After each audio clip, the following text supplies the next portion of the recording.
Let's look at the VA questions. People view idleness as a sin and industriousness as a virtue. Industriousness is putting in a lot of hard work, and in the process have developed an unsatisfactory relationship with their job. So the act of viewing industriousness as a virtue and idleness as a sin, they have ended up with an unsatisfactory association with their jobs. The jobs that they engage in, they are not satisfied or fulfilled by them. Work has become a way for them to keep busy, even though many find their work meaningless. Okay. It has become a way for them to keep busy, somehow to sustain themselves, somehow to just keep doing something, even if you find it meaningless. Okay. In their need for activity, people undertake what was once considered work, fishing or gardening, as hobbies. The opposing view is that hard work has made us prosperous and improved our levels of health and education. It has also brought innovation and labor and time saving devices, okay, which have lessened life's drudgery. So, there are two conflicting ideas mentioned here. One, the primacy of hard work over idleness has led to deterioration of our relationship with the work that we engage in. A lot of us engage in work but find it meaningless. The counter view is hard work has enabled us to come up with innovation and labor and time saving devices which have lessened life's drudgery or boringness. Okay, let's look at the options and see which one is the most appropriate summary. Hard work has overtaken all aspects of our lives and has enabled economic prosperity. But it is important that people reserve their leisure time for some idleness. The problem with this summary is it is going into a very preachy tone that this is what people should be doing. The focus in the passage was about this is one point of view for hard work, this is the other point of view for hard work. It was stated very matter of factly. But here, the second part of option A goes into no, this is what one is supposed to be doing, which is not really the intent of the passage. So, for the time being, A survives, but let's read forward. Option B. Some believe that hard work has been glorified to the extent that it has become meaningless and led to greater idleness, but it has also had enormous positive impacts on everyday life. Okay. So the fact that hard work has had positive impacts on everyday life, yes, we agree. But the prior configuration is very, very incorrect. Some believe that hard work has been glorified to the extent that it has become meaningless. Meaningless was in reference to the work that people were doing. Work is something they use to keep themselves busy, even though they find their work meaningless. Hard work was not referred to as meaningless. Additionally, just because the work has become meaningless, it did not lead to greater idleness. Between A and B, I feel B is more far away from the actual passage intent, despite A having its problem. So B is rejected. Option C. While the idealization of hard work has propelled people into meaningless job and endless activity, it has also led to tremendous social benefits from prosperity and innovation. Okay. Between A and C, between A and C, of course, C is better. C is again stating it matter of factly. The primacy afforded to hard work has led to meaningless jobs and endless activity. People keeping themselves busy by all means possible. And on the other, this is the negative description of hard work. The positive description being it has led to tremendous social benefits from prosperity and innovation. So C is better. Let's see. Option D now, C and D. Despite some detractors, hard work is essential in today's world to enable economic progress for education, health, and propel innovations that make life easier. Okay. Option D is only talking of the positive aspects of hard work, how it has brought about innovation and labor and time saving devices and everything. It does not touch upon the negative aspects of hard work or the negative viewpoint of hard work. In fact, it brushes them off altogether by saying, despite some detractors, okay, some people may be opposed to the idea of hard work. It is not so much the attribution of idea of hard work being negative to a certain group of people. It is more hard work a negative aspect, hard work a positive aspect. How many people believe in either idea is not really touched upon. Between C and D, C is far more comprehensive. The answer to this question should be C. Next, Brazil's growth rate has been low. Yet, most Brazilians say their financial situation has improved and they expect it to get even better. Now, see why this could be. Let's say for households where the income was 1000 units per month.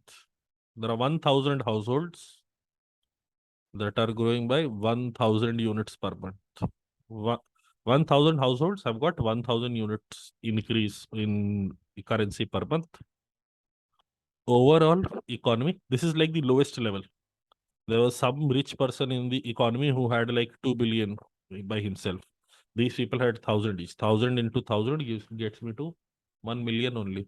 So, okay, let's say the total economy was 3 million. Total economy was 3 million. And 1000 households had 1000 rupees each. And one person had 2 million by himself. Tremendous inequality of income, but okay. Now, if the overall economy from its 3 million levels and one person having 2 million, 2 million. Now, if the overall economy goes up to, let's say, 3.5 million, 3.5 million. So 500,000 has increased. If each of these households gets, if each of these household gets 500 extra, all these 1000 households get 5% extra. Can you see the increase for these households will be 50%, although the overall increase in the economy is only 16.66%. That is what is being referenced here.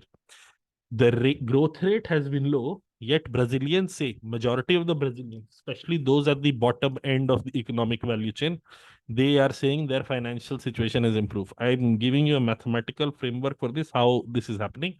Otherwise, even if you don't get this mathematical framework, it is okay.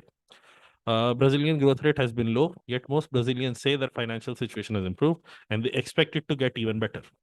This is not because this is because most incomes are rising fast. See, most incomes are rising fast. In fact, they are rising faster than the rate at which economy is growing. If the economy was growing at 10% only, and the incomes were also growing at the rate of 10%, net impact on the lowest strata of the society would have been nil altogether, because their purchasing power parity would have been adversely affected. Again, not an idea you need to know, but then if you are from commerce background, you would have these ideas come up. Okay, this is because most incomes are rising fast with higher minimum wages and very low unemployment. The result is falling inequality and a growing middle class. Okay, the gap between the rich and the poor is becoming smaller. Okay, the result is falling inequality and a growing middle class. The result of economic stabilization, improved social security, and universal primary education. Okay, but despite recent improvements, the Brazilian economy is still painfully unequal, with poor Brazilians paying the biggest share of their income in taxes and getting the least back in government services. Okay. So this passage is about overall growth in Brazil is moving at a slow pace, but individual Brazilians are saying their improvement is happening at a greater pace. That this is on account of improved social security, universal primary education, economic stabilization. At the same time, while there is improvement, the situation is still fairly bad. Let's say even if these people, these 1000 households got 500 each, can you see one person at 2 million and 1000 households at 1500? There is still significant disparity in income between people there. Okay. And that disparity of income is, see, there is disparity in income generated by people on account of skill, on account of opportunity. There is disparity of income generated by governmental intervention. So when you have poor Brazilian paying the biggest share of their income in taxes, let's say there is a person who is earning 1000 and he's paying 200 as taxes, and there is a person who is earning 1 million and नहीं, ये तो लाख ही हुआ. There is a person who is earning 1 million and he's paying 10,000 in taxes. Hopefully you can see this person is paying 20% as taxes This person is paying 1% as taxes, but usually what will be floated in the face of the population is, ये देखो 200, मतलब 200 रुपए तो दे रहा है, ये आदमी तो 10,000 रुपए दे रहा है, इतना ज्यादा टैक्स दे रहा है। भाई उसका इनकम भी तो इसके 1,000 गुना है। 1,000 गुना इनकम पे वो पैसा दे रहा है इसके 50 गुना। 50 से हो जाए ना, हाँ, 1,000 times income and 50 times the taxation contribution. This is how disparity is created and maintained in most societies, where the government is in part serving the richer population. So this disparity is viewed negatively. If you have become skilled basis your knowledge and your क्या बताएं, meritocracy से अगर ऊपर उठे हो तो किसी को दिक्कत नहीं होती, ऐसे ऊपर उठो तो बहुत दिक्कत होती है। Anyway, but usually the argument is centred around this, इतना पे किया है टैक्सेस में इस व्यक्ति ने लास्ट ईयर। नंबर मत बताओ, परसेंटेज टर्म्स में देखो, then you will realise how drastically the smaller or the lower end of the population is taxed. Okay, anyway, let's get to individual options. With rising incomes and falling unemployment, most Brazilians are being misled into thinking that their economy is doing well. Okay, most Brazilians are being misled into thinking their economy is doing well. Brazilians, within the context of the passage, the Brazilians are not talking about their economy at all. They're simply talking about their own personal situation. They are feeling better. Brazilians say their financial situation has improved. अपने घर की बात कर रहे हैं. They're not talking about economy in total. So most Brazilians are being misled into thinking that their economy is doing well. This was not really referenced in the passage. Option B.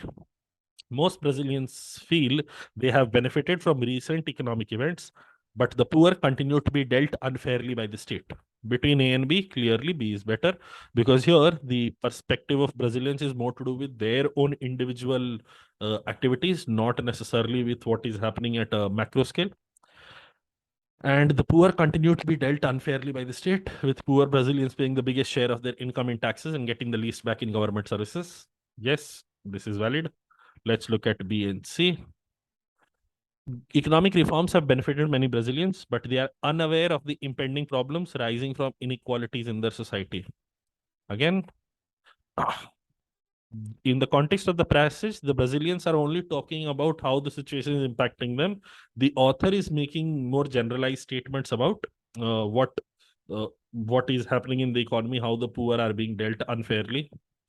But here, the fact that Brazilians are aware or unaware of impending problems from rising inequalities in their society, this is a future prediction that is not even remotely referenced in the passage. Economic reforms have benefited many Brazilians. This part is valid. But Brazilians are unaware of the impending problems from rising inequalities in their society, not really mentioned. So between B and C, C is rejected, B survives. Let's look at B and D now. Good economic indicators have masked their unfair taxation of the poor that is likely to destabilize the Brazilian economy in the next few years. Again, this goes into a prediction of this destabilization of Brazilian economy over the next few years, not referenced in the passage. Additionally, this summary entirely ignores, sidesteps the point of Brazilians feeling that their situation has improved. So this is also not good. Option B survives. That should be the answer. Next question, question 19. It is regimes of truth that make certain relationships speakable. Relationships like subjectivities are constituted through discursive formations which sustain regimes of truth. Okay. This is a very circular statement. You start off with it is regimes of truth, and finally which sustain regimes of truth. Okay. And right now regimes of truth also seems like a very weird collection of words. We will see. Relationships are nothing without the communication that brings them into being. Interpersonal communication is connected to knowledge shared by interlocutors, and scholars should attend to relational histories in their analysis. Okay. A Foucauldian approach to relationships goes beyond these conceptions of discourse and history to macro level regimes of truth as constituting relationships. Reconsidering micro practices within relationships that are constituted within and simultaneously contributors to regime of truth acknowledges the central position of power knowledge in the constitution of what has come to be considered as true and real.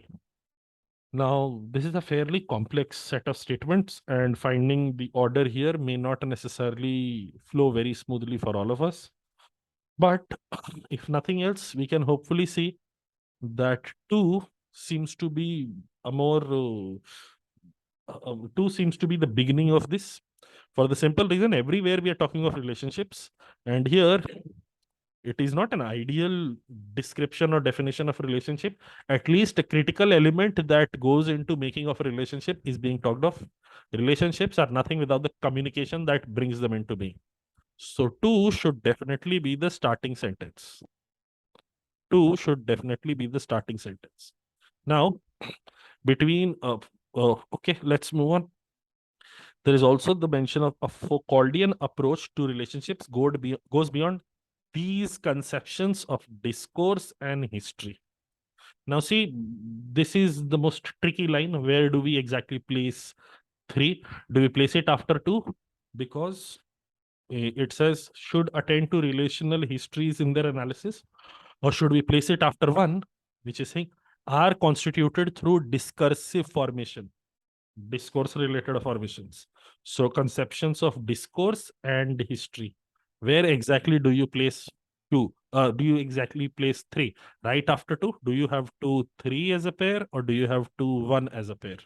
This is the most, as in, not two, one, one, three, or two, three. That is the most critical decision that you have to make. That will lead to you either getting it right or wrong here. Let's see. The option three talks of a Foucauldian approach to relationships goes beyond these conceptions of discourse and history to macro level regimes of truth as constituting relationships. It is regimes of, if I went 231, it is regimes of truth. Okay, regimes of truth have been referenced here. Regimes of truth have been referenced here. And regimes of truth have been referenced here. Okay, so 314 or 134, this is final. They have to be there. Two as a start is uniquely identified. Let's go to three.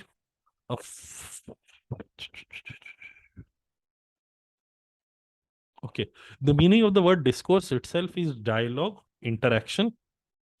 So when we have discourse and history, see, statement two is talking of interpersonal communication is connected to knowledge shared by interlocutors. Interlocutors are speakers, people who exchange ideas. Locution is related to speaking. Interpersonal communication is connected to knowledge shared by interlocutors, and scholars should attend to relational histories in their analysis. Both the ideas of discourse and history are mentioned in two, whereas in one, only the discursive formations are mentioned, not the historical aspect of it, which makes 2-3 a better pair than 1-3. So 2-3 survives, 1-3 doesn't. Now we have started talking of regimes of truth. A Foucauldian approach to relationship goes beyond these conceptions of discourse, interaction between interlocutors, and history or relational histories in their analysis being referenced in statement two, to macro level regimes of truth as constituting relationships. Now, regimes of truth has been introduced as an idea which is not very clear. So, between 1 and 4, see, statement 1 is expanding upon what exactly regimes of truth are. So ideally, it should be following 3, 2, 3, 1. Let's see. It is regimes of truth that make certain relationships speakable relationships, like subjectivities, are constituted through discursive formations which sustain regimes of truth. Okay. I concede at this point, I don't entirely understand what these sentences exactly mean, but at the same time placing them into order is possible, not necessarily. This is of course not my first try at this.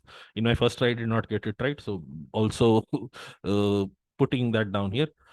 But it can be done based on the sentences present here. It can be done. Okay, now 231, let's see. 4, reconsidering micro practices within relationship that are constituted within and simultaneously contributors to regime of truth, acknowledges the central position of power or knowledge in the constitution of what has come to be considered as true and real. Okay. Can you see we are talking of reconsidering micro practices within relationships? So micro practices within relationships uh, is something that is being addressed after something.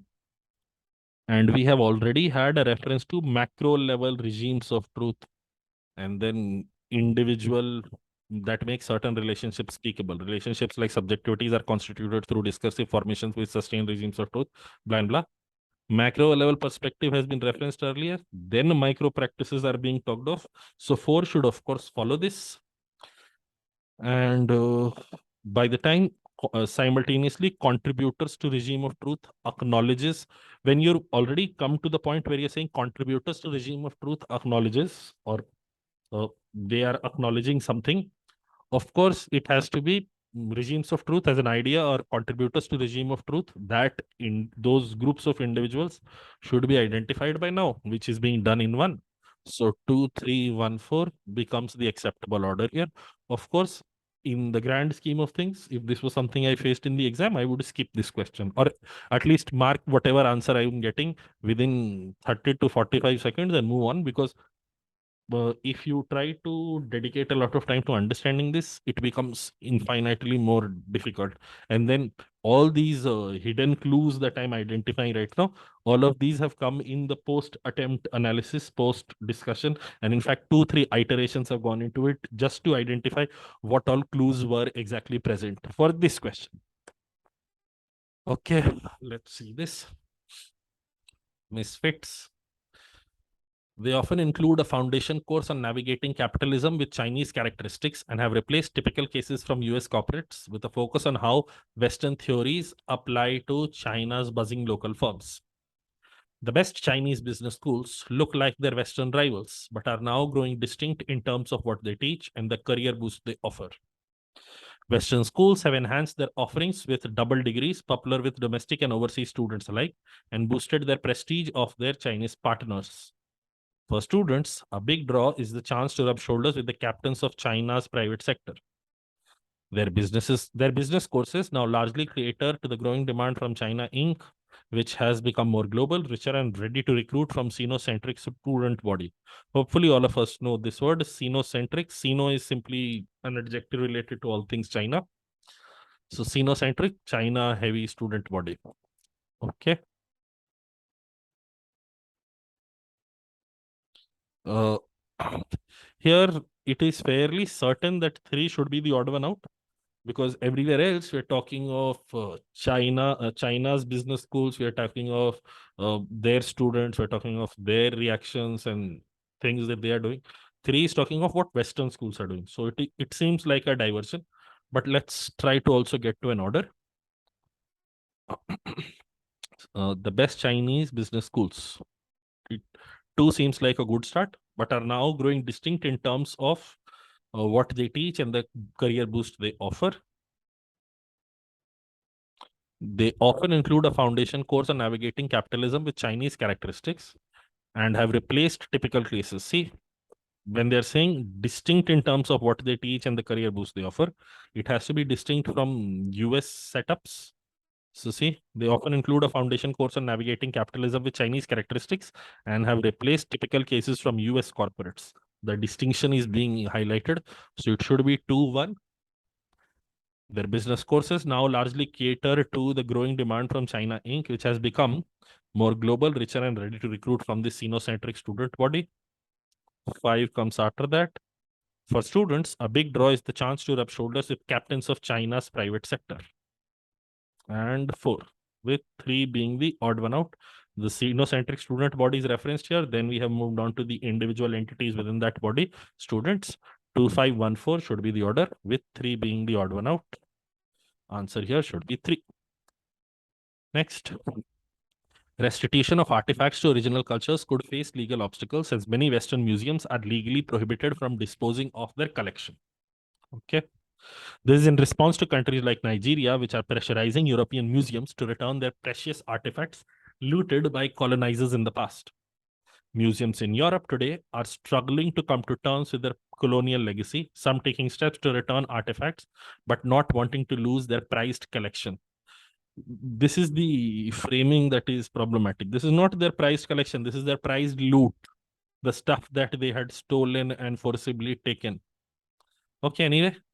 Legal hurdles notwithstanding, politicians and institutions in France and Germany would now like to defuse the colonial time bombs and are now backing the return of part of their holdings. Okay. Things that we have to pay attention to. Of course, 1 and 4 would make a pair because we are talking of faces legal obstacles, legal hurdles notwithstanding. So 1 and 4, of course, make a pair. Now, 2 starts off with this is in response to countries like Nigeria. Museums in Europe today are struggling. Between 2 and 3, of course, 3 has to come earlier because 3 is introducing the idea. 3 is introducing the idea. Museums in Europe today are struggling to come to terms with their colonial legacy. Some taking steps to return artifacts, but not wanting to lose their prized collection. Now, see, you could either have 3, 1, 4, 2, or you could have 3, 2, 1, 4. These are the only 2 orders that are possible. 3 starts and then 1 and 4 come in the precise same order. So whether it is either 3, 1, 4, 2 or 3, 2, 4, 3, 1, 4, 2 or 3, 2, 1, 4. These are the 2 options available. Now see how the work should happen here. The problem with 3, 1, 4, 2 is this. This is talking of museums in Europe. We're talking of museums in Europe, a bigger group. If we go to 1, restitution of artifacts to original culture could face legal obstacles as many Western museums, okay, bigger group. Now, in statement 4, we have narrowed it down to France and Germany. Politicians and institutions and France and Germany. We have narrowed it down to France and Germany now, okay? Now, when we go to statement 2, if we go to statement 2,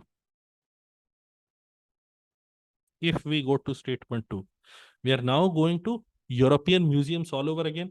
When we have narrowed it down to France and Germany, geography-wise, we have narrowed it down to France and Germany. The next statement would be more about what is the case with France and German acquisitions, French and German acquisitions that have happened over time, not necessarily back to. Basically, the formation is, let's talk of everything, let's narrow it down, and let's talk of everything all over again. That ordering does not make sense. So 3, 1, 4, 2 as an order, not appropriate. Let's say museums in Europe, and therefore what is left is 3, 2, 1, 4, which should be the answer to this question. Okay. Question 22. A typical example is Wikipedia, where the overwhelming majority of contributors are male, and so the available content is skewed to reflect their interests. Without diversity of thought and representation, society is left with a distorted picture of the future options, which are likely to result in augmenting existing inequalities. Gross gender inequality in the technology sector is so problematic, not only for the industry-wide marginalization of women, but because technology designs embody the values of their markers. While redressing unequal representation in the workplace is a step in the right direction, broader social change is needed to address structural inequalities embedded within current organization of work and employment.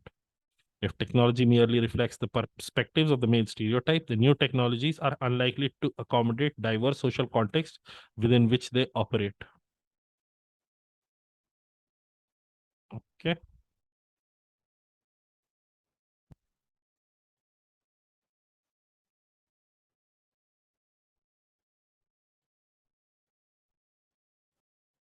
Okay. Hopefully you can see.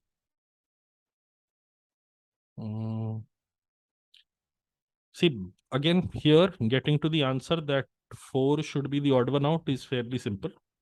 4 is the odd one out is very, very apparent from the simple fact that we're talking of technology sector, we're talking of diversity and female representation in technology-based companies, while 4 is talking of unequal representation in the workplace. It is talking about lack of female representation in the workplace, not necessarily related to the technology sector. Everything else is related to the technology sector. So I'll come up with an order. Gross gender inequality in technology sector is problematic not only for the industry-wise marginalization of women, but because technology design embody the value of their markers. Now you could have 3-1 embody the value of their markers. An example of that is a typical example is Wikipedia, where the overwhelming majority of contributors are male, and so the available content is skewed to reflect their interests. If the technology merely reflects the perspective of the male stereotype, males as an idea was introduced in 1, is being carried forward in 5. Technology merely reflects the perspective of the male stereotype, the new technologies are unlikely to accommodate the diverse social context within which they operate. 5. And then diverse social context. Without diversity of thought and representation, society is left with a distorted picture of future options, which are likely to result in augmenting existing inequalities. 3-1-5-2 should be the order, with 4 being the odd one out, and the answer here. Next, the human mind is wired to see patterns. Not only does the brain process information as it comes in, it also stores insights from all our past experiences. Every interaction, happy or sad, is cataloged in our memory.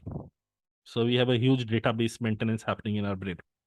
Intuition draws from that deep memory well to inform our decisions going forward. Okay. In other words, intuitive decisions are based on data and not contrary to data, as many would like us to assume. Intuitive decisions are based on data and not contrary to data, as many would like us to assume. When we consciously spot patterns, the body starts firing neurochemicals in both the brain and gut. These somatic markers, now see, somatic has a root word in soma, which is related to sleep. Therefore, you have words like insomniac, somnambulist, and so on and so forth. So these sleeping markers, which are not really apparent or distinctly visible right away, but they are there below the surface, subconsciously present. The somatic markers are what give us that instant sense that something is right or that it's off. Not only are these automatic processes faster than rational thought, but our intuition draws from decades of diverse qualitative experience, sight, sounds, interactions. Okay. Numbers are not assigned to them, but then there is qualitative data there. Qualitative experience is being used in order to arrive at liking or disliking, or something is right or something is off. Okay. A wholly human feature that big data alone could never accomplish. Big data alone could never accomplish. Okay. So basically, this paragraph is simply about a lot of times, you see, intuition is not data free. There is data involved there, and this data has been cultivated over ages, over a period of time, wherein you all the experiences and interactions and insights that you have developed over a period of time, all of them inform your instinct, whether you like something or you dislike something, whether something clicks according to you, whether something doesn't click. So instinct or the intuitive decision making is not free of data. This is the statement mentioned in the passage. Okay. Option A, let's look at the summaries. Option A, intuitions are neurochemical firings based on pattern recognition and draw upon a rich and vast database of experiences. Nothing wrong with it. Yes, this is mentioned in the passage, and mentioned kya, this is heavily implied in the passage. Option B, intuition is infinitely richer than big data, which is based on rational thought and accomplishes more than what big data can. Okay.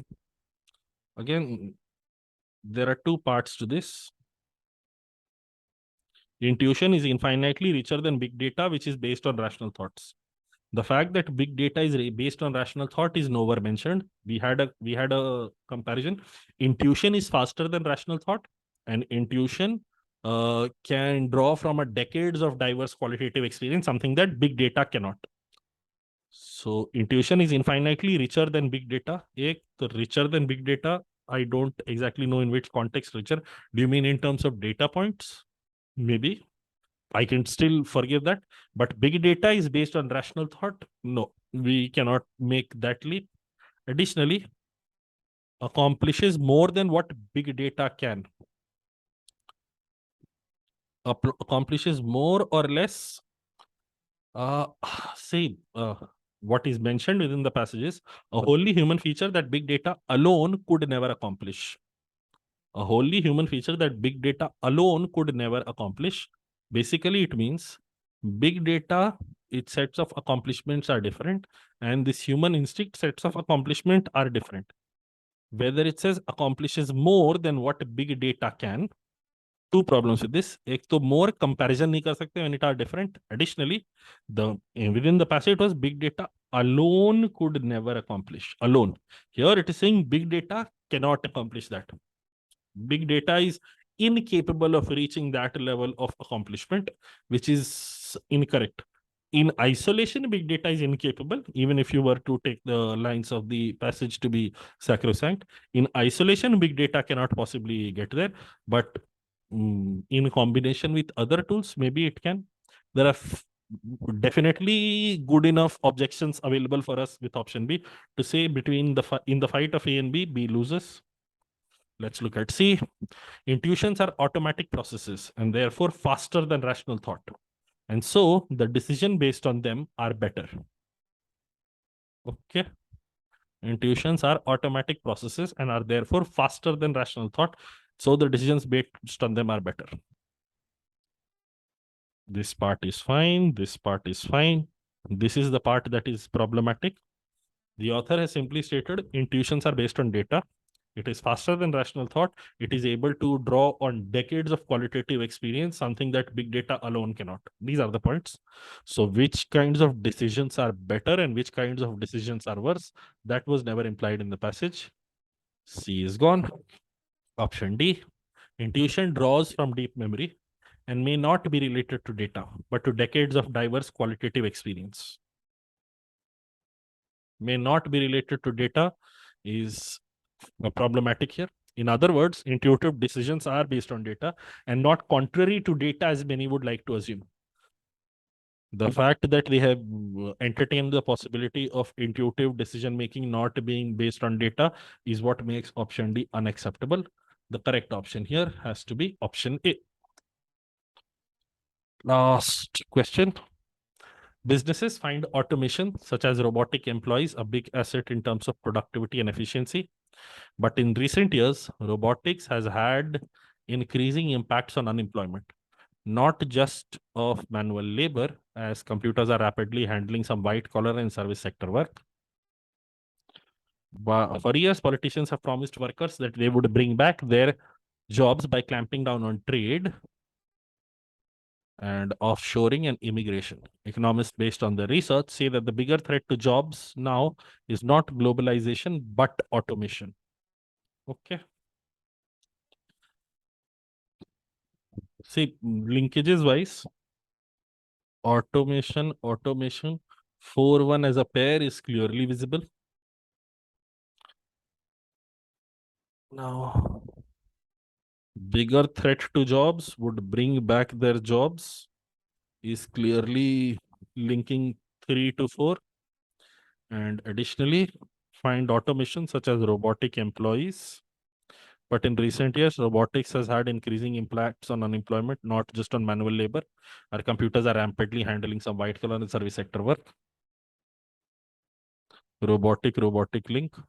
3412. This is one of the easier parajumbles present within this slot, and getting the order is fairly easy. In the first one, they're talking about unemployment or politicians claiming that they would address the job situation by clamping down on trade and offshoring and immigration. Economists, on the other hand, are coming up with a contradiction. See, bigger threat to job is not offshoring and immigration, it is automation. Businesses are finding automation lucrative because it helps in productivity and efficiency. And in recent years, see, businesses claim automation is good because it helps in productivity and efficiency. But in recent years, this automation, this robotics has also led to greater degree of unemployment. So there are contradictions and linkages present all throughout within this. That is the end of the VA section of this paper.